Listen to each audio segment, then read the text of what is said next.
底是啥物原因，8个人拢死伫火窟走无出来的？第一，这个房屋的结构；第二，逃生的动线。讲这个厝的建材是木材甲铁皮，这拢是真好烧、真会烧的材质，所以这个火咧炭是真紧。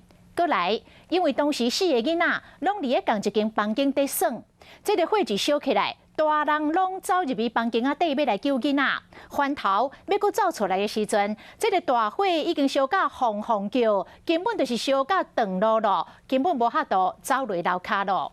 再加上这个房间是安铁窗，嘛无法度跳楼逃生，就安尼，马顺啊3代8个人拢死伫咧同一间的房间仔底。 火有够严，新竹放火烧厝案件，规家伙啊，干来嫌犯甲因老爸、因阿兄逃过死劫，这把火烧死8个人。现场厝的结构甲动线3大原因之中，人走袂出来。即间用铁厝搭的轮胎啊行，车架拢是木材。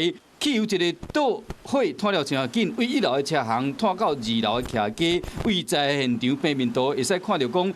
所有的死者，包括4个大人、4个囡仔，拢集中伫2楼的房间完成的。初步判断，这4个囡仔本来是伫这间房间里耍。1楼的大人发现讲导火了后，冲去2楼要将囡仔甲救出来，不过火伤严，已经无路通走出来啊。火是全面燃烧，也燃烧得很快，所以到达2楼之后，可能就失去了意识，被呛昏等等。1、2楼的易燃的材质整个被烧穿之后，疑似在 2楼的这个前面的居室有8名罹难者部分就掉落到1楼的地面。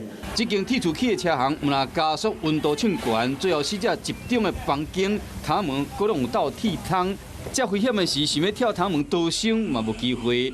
伫进无步、退无路的情形下，厝的结构甲动线相同的因素，造成8人死亡的悲剧。 Hello， 大家好，我是乃瑜，要教给大家2个任务。第一个，华视新闻的脸书专页，你按赞了吗？还有华视新闻的 YouTube 频道，赶紧订阅起来，还要记得按赞，开启小铃铛哦。